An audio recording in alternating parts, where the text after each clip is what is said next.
guys, here come the dollies. They got fresh sinkers, hot coffee, and the sweetest smile.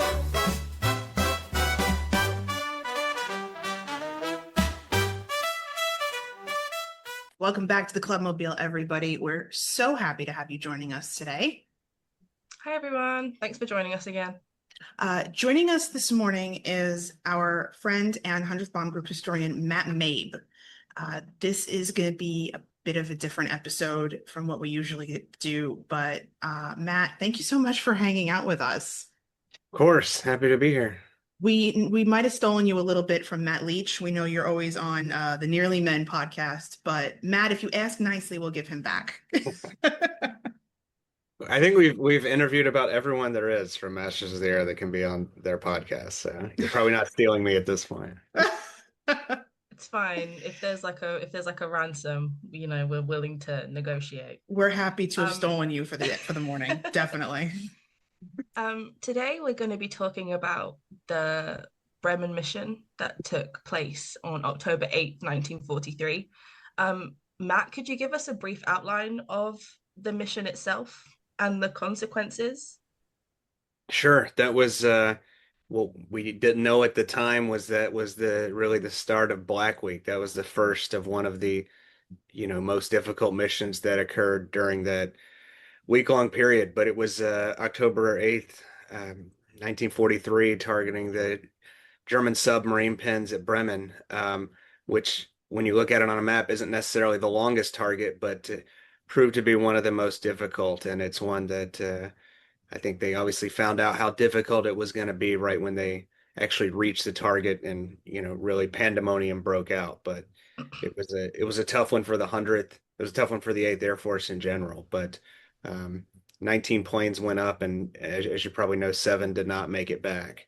So it had significant consequences for the group, and is one that, for the guys who did survive, really left an indelible mark based on what they saw that day. It's extremely, when you read into it, it's extremely haunting knowing that many went up and then that many men did not return. Even though the raid itself was depicted on screen, it was sort of alluded to. There wasn't any, physical scenes in the show. And one of the crews that Gabby and I have really looked into is the Blakely crew. I think the reason it's true, yeah, we have been looking into the Blakely crew a lot. And I think the reason that it really gripped us is because you don't know what happens at first, right? And I know that we're talking TV magic, and Apple, had all sorts of plans.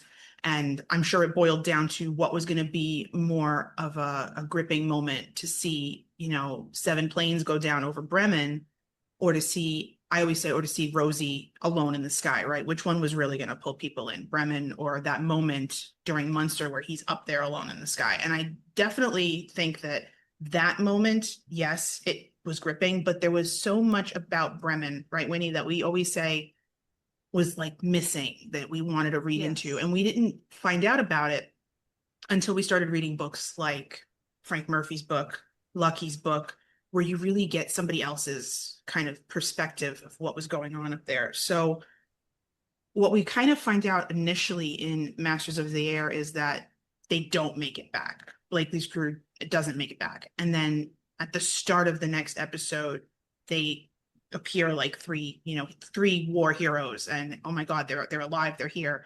And they definitely sustained incredible damages and challenges on the way back.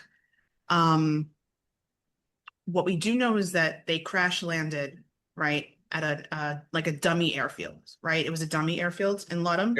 It was at an RAF field, which had a short runway. A short runway. Okay, so I'm incorrect, guys. It's not a dummy airfield. It's just a very short runway. But one that wasn't made for bombers by any stretch. Okay, so it wasn't made for bombers. That makes sense. Did they make it to the IP ahead of being thrown out of formation? Like, did they get to drop their bombs at all? They did, and it was shortly after that when they really got hit. And Crosby talks about it in his book, and Crosby has a lot of climactic buildup the way he tells it in his book. But when you read the actual mission report, that's what happened as well. And the flak broke out, and he gives a lot of credit to Jim Douglas, a bombardier, for maintaining that focus and keeping them on target to drop their bombs. But it's right after that that really all hell kind of breaks loose. Wow. How long did they kind of limp back? Because I know that obviously they took the decision rather than bailing out, or rather than inflating the dinghy because it was ripped to shreds, right?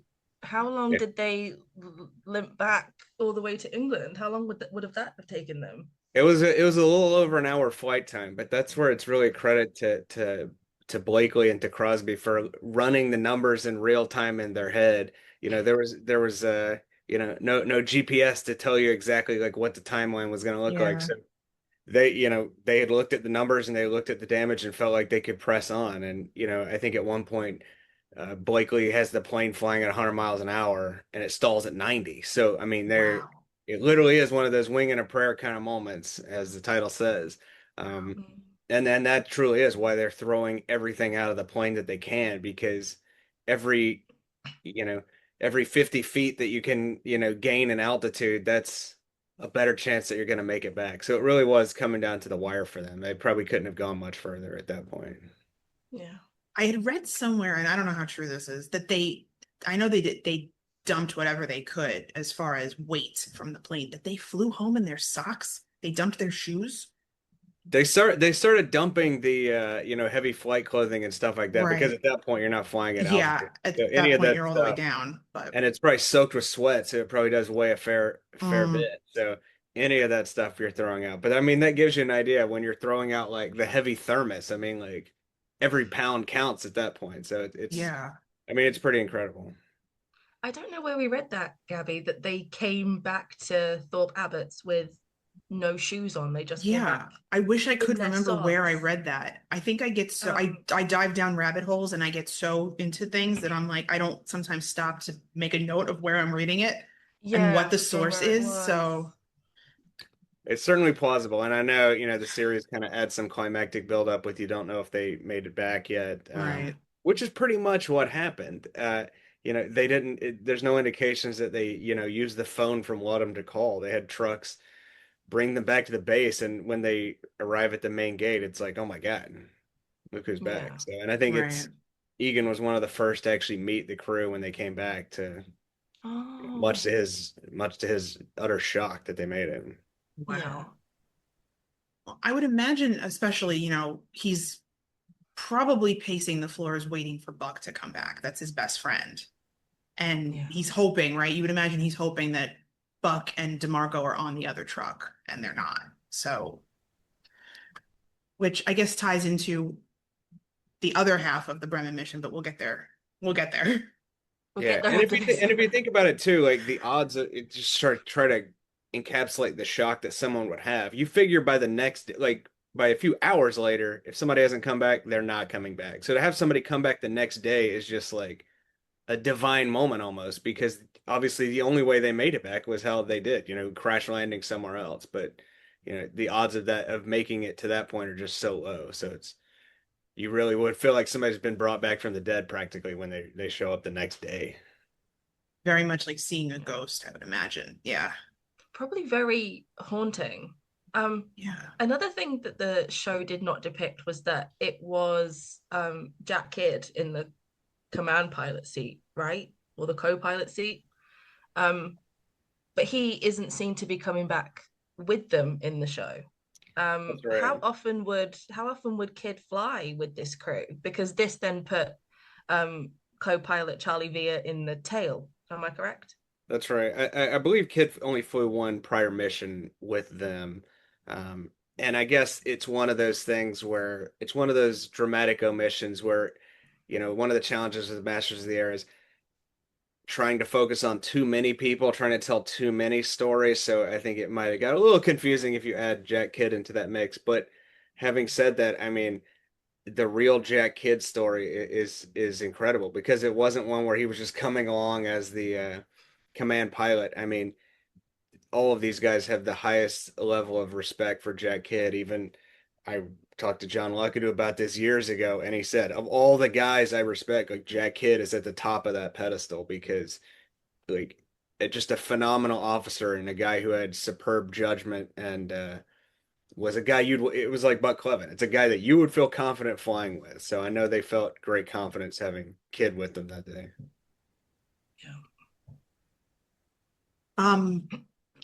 Who discovered them at Ludham? Was there, I mean, I'm assuming there was a full staff of people working there, like that it took them till the next day to come back, or were they there for a while on their own before somebody figured out, oh my God, there's a bomber here that's not supposed to be here. I can't remember. It's pretty beat up. Yeah, I can't remember. I'm getting this from Crosby's book or the mission report, but it seems like they were there for a few minutes before, folks were dispatched out there to find out. And then obviously at that point, as soon as it's determined that wounded or severely wounded are on board, they call for the ambulances that they come out and take the wounded men away. So it's not that long, but it's also not a case where like the ambulances knew they were coming and they were waiting there. Right. So Yeah. so it is tough. You do hit the ground and then, there's still a severe emergency even though you've hit the ground because you have, wounded men and obviously Saunders didn't make it that day. He was the Yeah. only member of the crew, correct, that did not survive that mission. That's right. And even though Charlie Villa survived, I mean, his wounds were pretty severe. So the guys that were wounded, I mean, these were severe wounds. Yevich had a compound fracture with his bone sticking out. Villa had been bleeding profusely, and guys like Bill McClellan survived just utterly by the skin of their teeth. So Wow. it was tough. Yeah. I know that there is a story in Cros's book and in the mission report where it says that flak came through the nose and hit the bombardier. But I can never find a Purple Heart for Jim Douglas for that mission. It's only for a previous mission. So in terms of like awards, promotions, and stuff like that, was everything correct, or have some things been sort of missed off for reasons? I think I think they have been well addressed. I'd have to go back and look individually, but I mean there were 3 Silver Stars awarded, DFCs awarded. Rightly so, Charlie Villa and Saunders were given the Distinguished Service Cross. And it's worth noting that DSC isn't necessarily something they give out just because, like in Saunders' case, that he was killed in action. It was because the man was literally at his gun firing as he was wounded. So it's a true recognition of heroic actions on his part. So I think, it is very fitting that certain awards were bestowed on members of the crew that day. I think one of the most admirable things that I've read about the entire mission was that, yes, Saunders was at his gun and he actually got the guy that got him. He took him down. Yeah. Right before he was done for, which I find extremely admirable. Do you wish that the mission had been depicted on screen, or would you have thought it would have been too much for people to have seen? It's tough. I guess my thought is if it had been told in a certain way, perhaps, but I think it's tough. You risk with a series like that. If you show too many battle sequences, it does take away from some of the dialogue that you can have on the ground because I think unlike Band of Brothers where you can show guys in a foxhole in a battle conversing, it's much harder to show that in a plane and have that same level of audience connection. So, I think the way while it would have been interesting to see a little bit of that, especially some more of the what happened to the Blakely crew, I think it was told in a compelling way to at least draw you in from a dramatic standpoint. So you were surprised when they came back, and you were surprised when you later find out Buck survived. Yeah, I think that's part of the reason why we jumped so hard at finding out more, because all of a sudden, they're back and, Harry Crosby's got such an incredible story and Rebecca says it all the time, he worked so hard to become the navigator that he was. He studied and studied and he didn't want to be the reason that his buddies, got killed. And I think seeing them come back from the Bremen mission on screen, I think it triggered something for me where I was like, okay, this guy was good, right? Because Masters of the Air was my very first introduction to the 100th, to the 8th Air Force, and I was like, this guy was good. What else is out there? What else can I find out? And that's when I started like just right down the rabbit hole. But it really is a testament to his ethic, his work ethic, right? His I think his knowledge and the amount of time and training that the Blakely crew put in to being such a good crew that Crosby was able to get them home. But every time I watch that moment, I always think of, I could hear Rebecca in the back of my head saying, he studied so hard and he gives credit to, everybody that he trained with, and he didn't want to be the reason his friends got killed. I think that's an important point. This mission, when you look back, it represented the pinnacle of their training in the sense that um, had Crosby not, developed that skill, they might not have gotten back. Had Blakely not developed that skill as a pilot, they might not have gotten back. Douglas over the target, staying focused, hitting the target despite what was going on, and then rightfully so, Blakely in kind of the one interview he gives that his son recorded in the 80s, he talks about it was the gunners, and it was the pinnacle of their training. Their training had truly paid off because, as he said, we got them before they got us. And it was actually kind of almost painful for Blakely to go into that detail even 40 years later, just thinking back Yeah. of the horrors of what happened. But you're right, it's everyone did their job and they did it very well that day, and that's why they served. Blakely chalks it up to luck, which of course luck is part of it, but training was a huge piece of why they made it back. Yeah, because he had them up on practice flights any chance that he could. So all of that flight time absolutely paid off. And then that interview you just mentioned, you get Gabby and I have watched it a couple of times, and you sort of see the pain on his face as he has to discuss it. And I believe at the end he says, "And I don't want to talk about it anymore. I'm done As with that." as Yeah. he takes a swig of a Miller High Life, yes. But Yes. I mean that yeah, it was hard. It was hard. It's going down that rabbit hole would have been hard for him, I think. Yeah, And I absolutely. think it was I've seen a short interview with Bill McClellan too, and Bill talks about some of this stuff kind of in a little bit of superficial way, but I think it's tough with all these guys when you get to that point and when you're talking about Bremen and you did want to go beneath the surface. I think it's hard because of that was a tough day for those guys. Really Yeah. tough day. Yeah. You mentioned that there is an artifact pertaining to the Blakely crew, and we are so curious as to You've what had that us on the is. edge of our Yeah, I seats think you'd all like to see week. this. And I'm giving this podcast the white glove treatment because this artifact I actually want to give it the utmost care in showing it to you here. No way.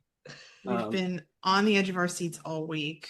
I'll try to see how I can show this. So it's hard to see, but so this is Bill McClellan's jacket that he was wearing. And sorry, it's a little crinkly sounding because it's got No, it's it's stored in a fine. box with archival paper. But Wow. um, so what's special is kind of over where my fingers tapping.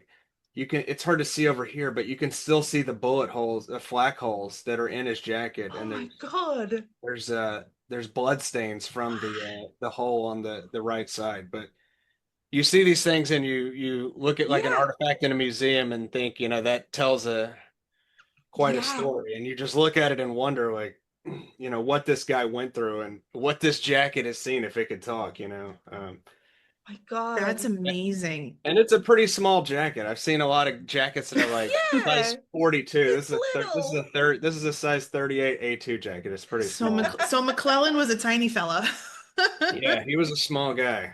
They all had to be. Like, now that I've been in a You've been B-17, in a they B-17. had to be they I've had yet to to be in be one, but on the smaller side because I struggled to get through the I was trying to get to the nose and I had to crawl through and then I had to like hold myself down to shuffle through. So I don't know how these men did that as many days as they did because even 10 minutes I felt suffocated. I stood in the nose for 2 minutes and I'm like, oh, I don't like this. And then the bombardier seat is so tiny as well. I didn't think it would be so little. Um But yeah, It's small. they had to be tiny And then you fellas. picture that moving around and bouncing around and stuff too. Right. And Yeah. having to sit on it for hours. Yeah. Yeah, it's tough, but yeah, we're very grateful that Bill's family entrusted us with that jacket, so it will be part of our historical display that we'll have down in Savannah. But it's thankfully been preserved and treated in a way that has preserved the leather. So It's it doesn't have beautiful. any art on it, but it doesn't need any art because it It tells doesn't Right. need any. another story. Yes, So Yeah. absolutely it does.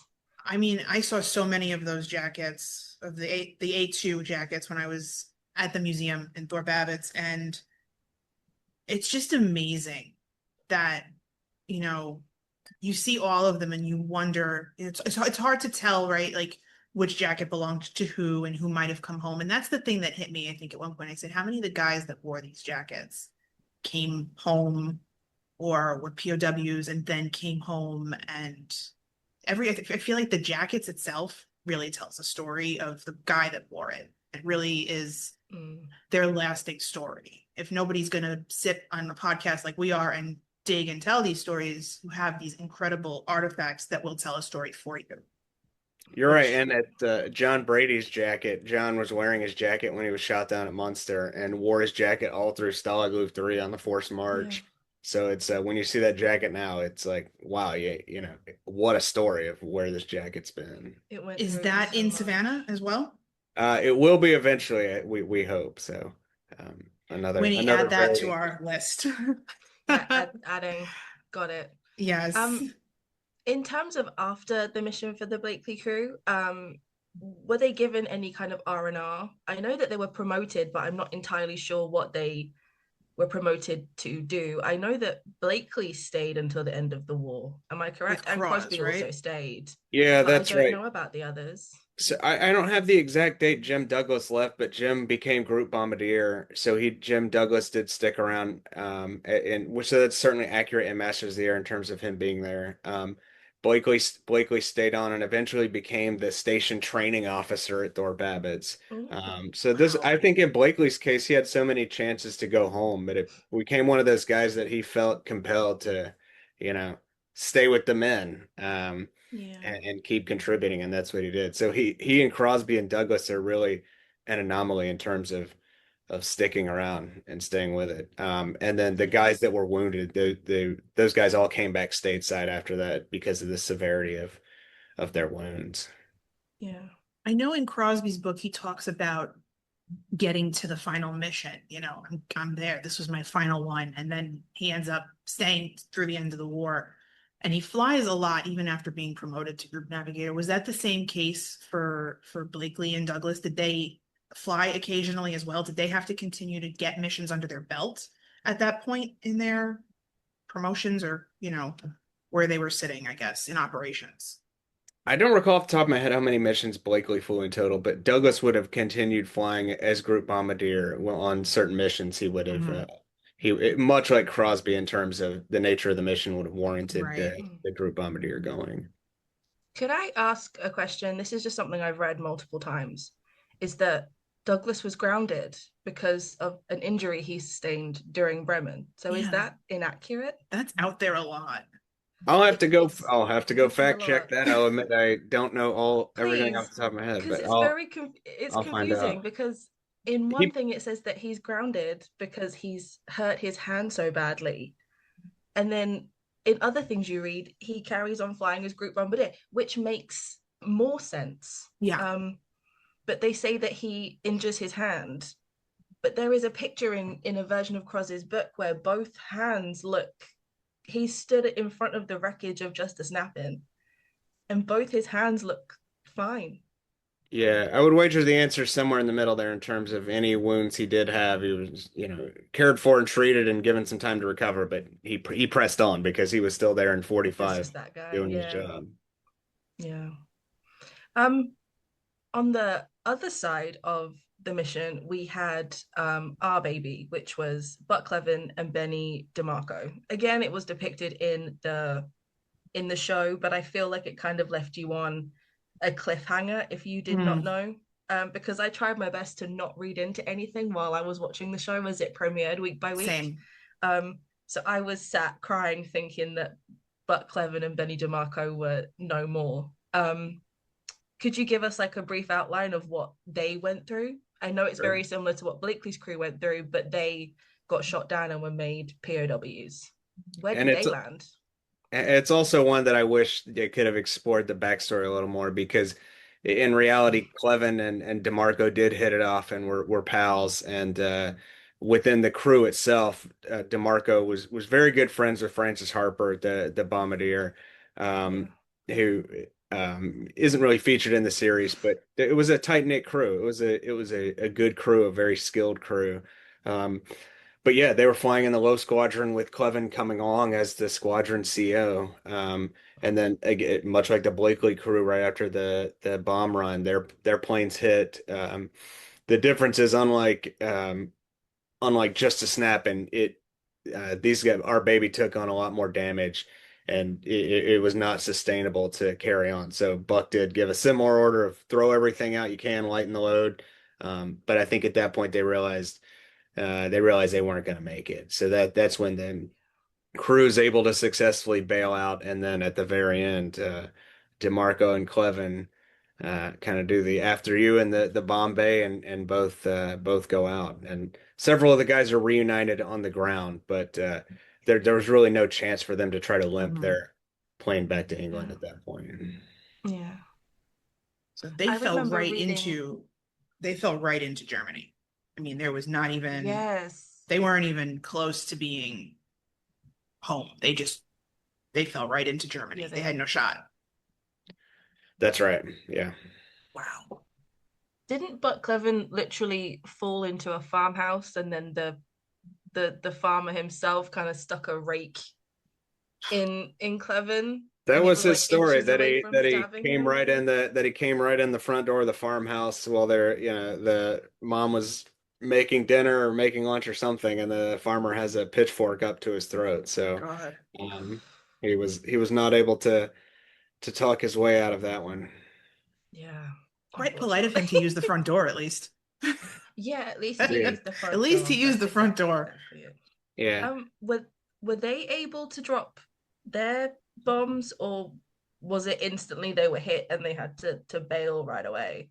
They when I was going back through Skip Thayer's narrative of the war, he did say they did make it to the bomb drop, and they remember seeing Blakely's plane being hit and falling out of formation. So it was shortly after that their plane got it as well. The only slight difference with how their crew configuration was set up is Thayer usually flies as the co-pilot, but since Cleven was on board, in their case, they actually didn't need Thayer. They didn't need him to fly as the formation officer in the tail. Um, and Thayer said, "No, no. If there's room for me on the plane, I want to go." And Cleven said, "Well, we could always use an extra gun, and for official purposes, we'll list you as the squadron photographic officer for this mission." So Thayer they had a camera, so I can only imagine what was on that camera if it had survived. Wow. But he was down in Wow. the nose section of the plane, so a fateful choice for him, because he thought he was logging another mission, which he did, but it was obviously his last. Wow. Yeah. So there's a lot of, I can only imagine he lived with a lot of what if, I didn't have to go. What if I didn't go? I would have, but I feel like the vibe, I hate to use that word, the vibe, the way a lot of these men operated and felt was that, if my buddies are going, I'm going too, if we, kind of an all for one and one for all type of mentality, which is so admirable and just not anything you see today, which is terrible. Yeah. Really? That's basically right. Those guys, I think, especially amongst the DeMarco crew, had certain experiences with one another during training, and at Thorpe Abbott said it brought them close together. So I don't think Thayer was going to miss the chance if it came up. Yeah. And if he'd have stayed, it would have been a situation of, I guess, some survivor's guilt. He said that he could have gone and he would have chosen not to. It would have been, he would have felt guilty, I think. And his friends have been shot down and he ended up escaping that. So I think in some ways it was like a lose-lose for him. If he'd have stayed, he'd have felt guilty. and then he has gone, and it would have been a what if Yeah. situation. Did And anyone from that he go didn't ahead? say Sorry. this on he didn't say this on paper, but I think too it was the same thing of like flying with Jack Hitt, flying with Buck Clevin gave you confidence. So you figured Yeah, Yeah. If Buck Clevin's going, and it gives me a little more then I confidence should than I go. might normally have. Yeah, So let's do it. yeah. Yeah. Did anyone from that crew perish on this raid? No, they made it out. They All of made them it made it out. They out. all became And they POWs, right? were they all sent to the same POW camp? Were they able to stay together, or did they sort of disperse into different The areas? officers stay, the enlisted men know, but I don't know which camps all of the enlisted men went to, but the officers all stayed together. And we're at Stalag Luft 3. So at one point Harper was in a different part of the camp than DeMarco was, which was unfortunate, but they all did make Yeah, it to Stalag Luft 3.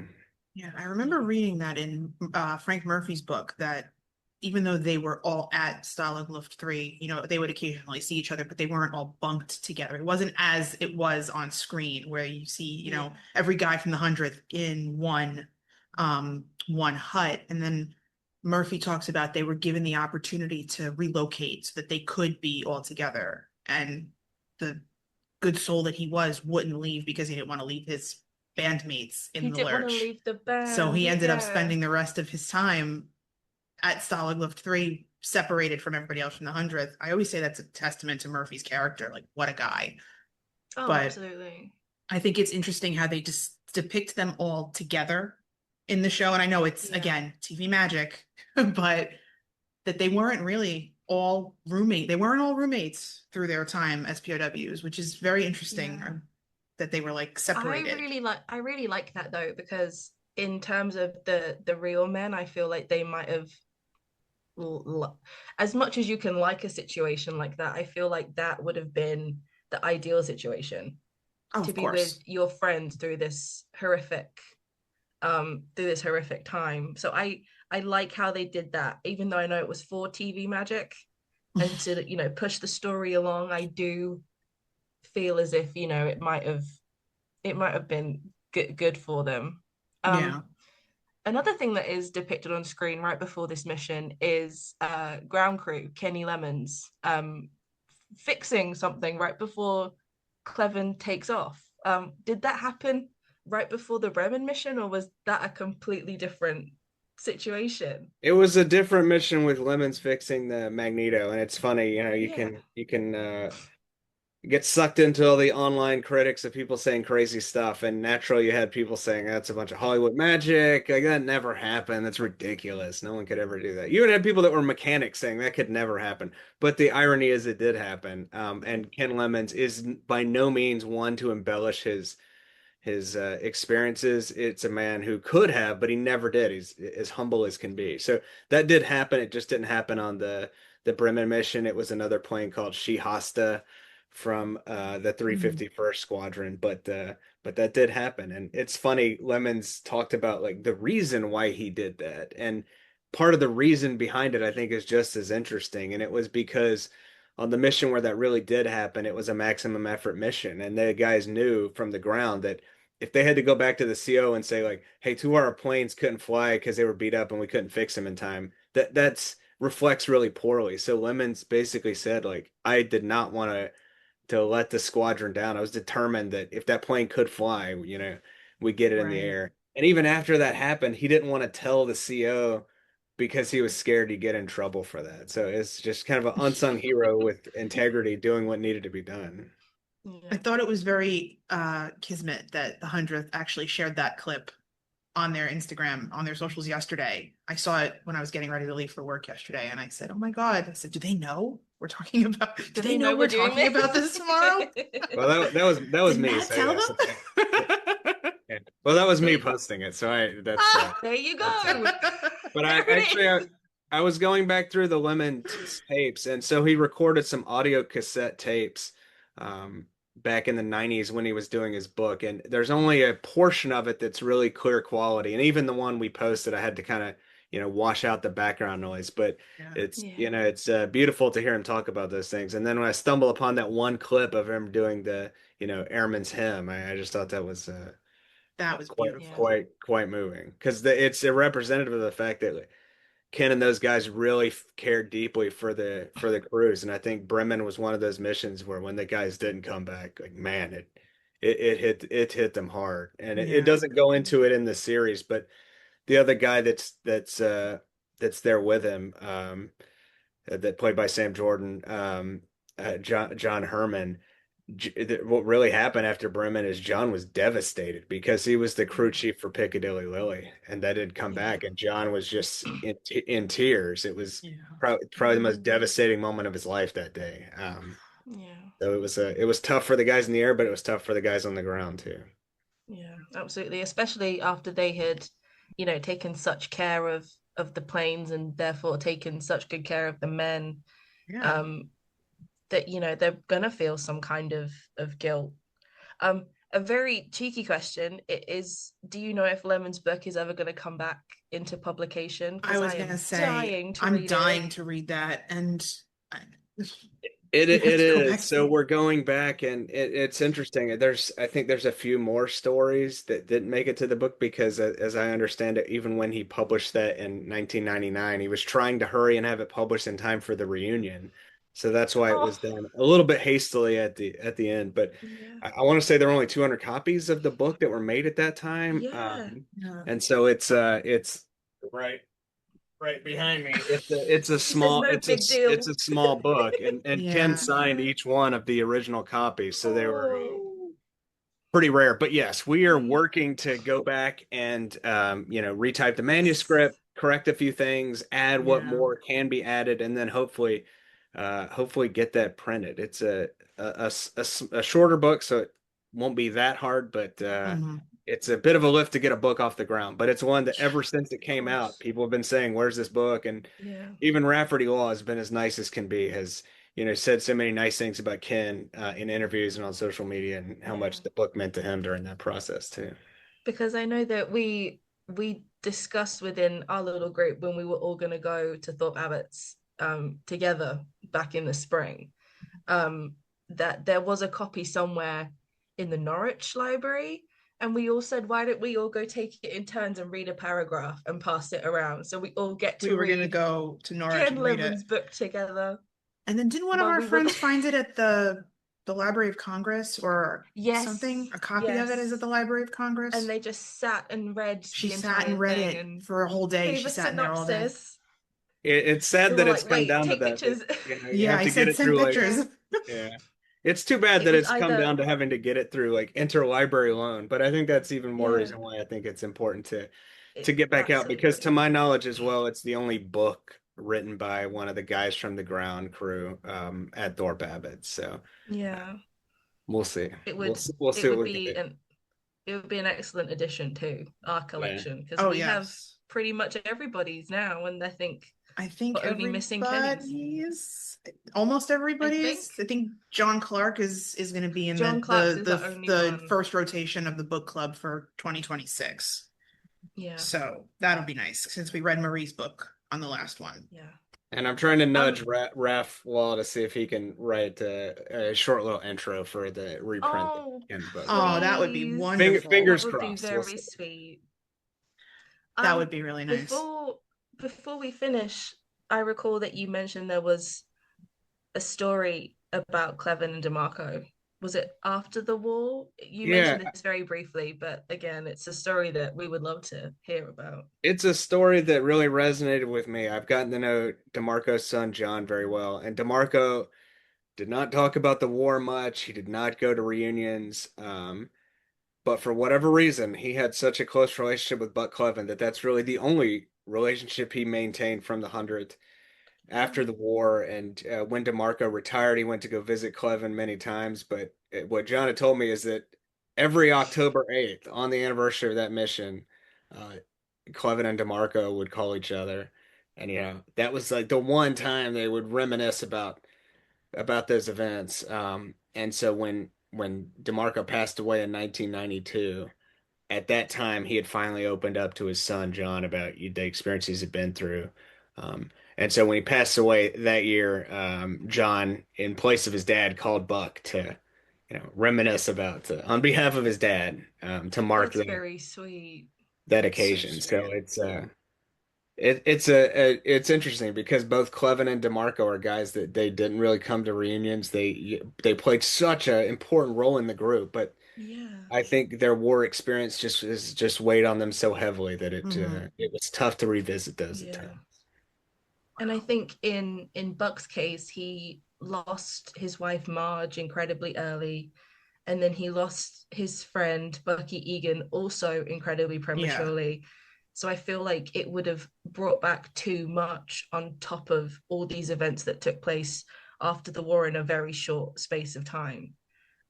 As much as I wish that they had maintained more relationships with each other, because I feel like they're the only ones that would understand what they would all be going through. So to sort of keep that to yourself must have been extremely difficult. Yeah. Um, have you And had? Sorry, go I was gonna say ahead. DeMarco never came to reunion, but Buck did come to a couple, and at one of his last ones, it took Mm, some nudging. It took urging from the guys who had been there with him to get him back to come. So he came to a reunion in the 90s, which was his last. And there's a nice photo of Rosie with his arm locked around Clevin. And from the folks that were there had told us at the time, Rosie had said something to the effect of, "You want to see a real hero? Don't look at me. Look at this guy." So a really nice. oh, Who wouldn't have wanted to be a fly on the wall for that moment? So very nice. That's yeah. incredible. I was gonna ask if you have had anyone randomly appear at a reunion when they hadn't been to any previous, and then 30, 40 years later they randomly cropped up. Have you had anything like that happen? Yeah, there were a few, I mean, it obviously doesn't happen anymore, but there were all kinds of stories of that happening back in the day, and it's pretty wild. And even now, it's happened a little bit in the sense of I've reached out to a lot of people, and Yeah. I mean, just one story, for instance, Ron Bailey's son, who Ron was on Rosie's crew. I Yeah. connected with him during the filming of Masters of the Air, and it said, it'd be great to have you at a reunion and, in honor of your dad. And so in 2021 at our reunion, a guy came up to me at the bar and said, hey, I'm Greg Bailey. And I was like, oh my God, like Wait a we haven't minute. spoken in a year and you just showed up out of the blue. So Just popped I, out. I think that's happened to the veterans too. You had guys Yeah. that finally, just for whatever reason, decided to show up. Yeah. Which is incredibly sweet. That's I really incredible. like that. I think I it's really like incredible, and it's a testament to the strength of the 100th that their children now still get together and do these that. reunions Yes. and keep the legacy of their fathers alive. And their mothers. There's a handful of men, as our listeners know, whose wives were also part of the war effort. They really keep this era going. And I think it's so important because especially now we live in a time where we need to pay attention to history. We need to understand it and we need to give it the credit that it deserves. I think that's just the way we need to carry on. Yeah, I agree. For sure. Yeah. And it was nice at our last reunion, John DeMarco came to honor his dad. And John, I get emotional just saying it. Sorry. John came up to me at the end and said, I wish it hadn't taken me this long to get here. So, Mm, but it's, I think, a testament to the events we put on that people have that response that, yeah. you're not sure what you're getting into when you come to this, but then you realize it is kind of a big family that even though you don't know anybody, you actually do know everybody just about. So Right. Yeah. I feel like Gabby, when we go to whichever one comes next, we're gonna be just very emotional for 3 days. Yeah. Just ignore us, Matt. We'll just be stood crying for 2.5 days. It's fine. We're gonna pack our coffee, our donuts, and the Kleenex. That's I don't know. that's it. But I think you raised a good point, and it's, years ago, the reunions for just the veterans were like, hey, let's hang out and have some drinks and like go on a tour of the town while we're in Cincinnati or whatever. But now, Yeah. with the veterans, not here in force, we do structure these around historical talks, historical events, so that you get something out of this and learn a bit more, and hopefully it plants a seed of people wanting to learn more when they go home. Yeah, Absolutely. which is excellent. We Gabby and I recently got two reunion booklets. We found them through one of the Facebook groups, and looking at the itinerary for like 1970 something compared to the itinerary that you guys had the previous reunion is it's two different worlds. The ones that we have, it's dinner, golf, church, lunch, go home. A visit to an airfield, men only. Men only, yeah. Yeah, And men then in only. comparison to this new, in comparison to the most recent one, it was Dan Rosenthal talking about his father, and then you've got the POW talks. Like, just comparatively, it's The reunions worlds seem to have apart. grown so much. You Yeah. guys really, They were social gatherings at that time, understandably. And I remember one of the veterans telling me, he said, my wife was a good lady. I loved her deeply, but she didn't enjoy going to reunions because of that. Like, if you don't enjoy those kind of things, it's not fun for you. So this guy right. was disappointed that his wife wasn't more excited about those things back then. But I think a lot of these guys were so blessed to have a spouse that truly understood what they went through and truly understood how much those events meant to them and were a source of healing. So you had uh, some fantastic wives of the 100 that were along for the ride on these events. And we're excited to learn more about them as we Yes. carry on. We have a Everybody long has a list. story. Yeah. Everybody has a Yes. story. It's true. And we would love the opportunity to tell it should we get the correct permissions. Yeah. Thank you, Matt, for joining us. And we've also actually learned something today, which Yes. was again the goal, and we're really excited to share it with everyone who listens, and hopefully they, get the same bug that we do and start diving headfirst into this mission. Yeah. All I can say is just buy a book, right? Yeah. Buy Harry Crosby's book, buy Frank Murphy's book, buy John Le Carre's book. Just start with one. I promise any of you that haven't read them yet, you're gonna want to read more because Yes. that's how I feel.